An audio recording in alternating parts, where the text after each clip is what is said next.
একসময় ইটের সলিংয়ে চলাচল ছিল স্বাভাবিক, কিন্তু এখন পুরো সড়ক জুড়েই শুধু গর্ত আর খোয়া। হাঁটাও যেন দুর্ভোগ।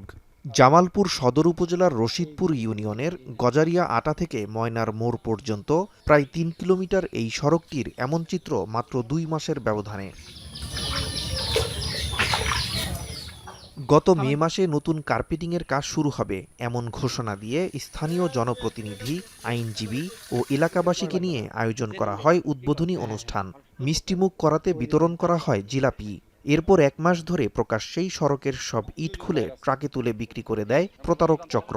ফলে এখন প্রায় পুরো সড়কই চলাচলের অনুপযোগী। দ্রুত সড়কটি পুনর্নির্মাণের দাবি জানিয়েছেন স্থানীয়রা। প্রত্যেক সাইডে ২ ফুট করে কার্পেটিং ১২ ফিট করে হবে, রাস্তা হবে। এই সরকারের কাছে আমরা একটাই দাবি, রাস্তাটা হোক।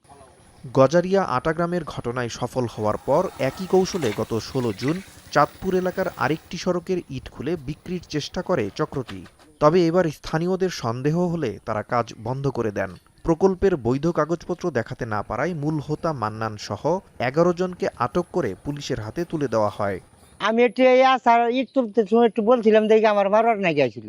আগে ইট বিছে না সিলভেনকে দেখছি, এই ইট তুলে বেঁচে খাইছে। উদ্বোধনী অনুষ্ঠানে উপস্থিত জনপ্রতিনিধিরাও বলছেন তারাও প্রতারণার শিকার হয়েছেন। সরকারি উন্নয়ন প্রকল্পের কাজ মনে করেই অনুষ্ঠানে অংশ নিয়েছিলেন।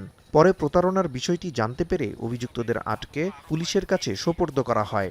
রাস্তার ইটগুলো যে আমাদের সকলের সম্মুখে আমাদেরকে ধোঁকা দিয়ে তুলে নিয়ে বিক্রি করে দেওয়া হচ্ছে কিংবা আমাদের সাথে প্রতারণা করতেছে, এটা আমরা আগে আদৌ বুঝিনি। এদিকে সড়ক দুটি এলজিইডির আওতাভুক্ত হলেও সেখানে নতুন কোনো কার্পেটিং প্রকল্প অনুমোদনের তথ্য নেই বলে জানিয়েছে সংস্থাটি। উপজেলা প্রশাসন জানিয়েছে একটি সড়ক ইতোমধ্যে আংশিক সংস্কার করা হয়েছে, অন্যটিও দ্রুত সংস্কারের উদ্যোগ নেওয়া হবে। এই রাস্তাগুলো খুব দ্রুত গতিতে সংস্কারের ব্যবস্থা নেওয়া হয়েছে। অলরেডি একটা রাস্তা কিছুটা হলেও পুনঃসংস্কার করা হয়েছে এবং বাকিগুলো করার প্রয়োজনীয় পদক্ষেপ নেওয়া হচ্ছে। এলজিইডির চলমান কোনো প্রকল্প চলমান নাই। পরবর্তীতে আমরা সরজমিনে পরিদর্শন করে প্রকল্প গ্রহণের ব্যবস্থা নেবে। এর দ্বারা এলাকার সাধারণ মানুষের দুঃখ দুর্দশা লাভ করে।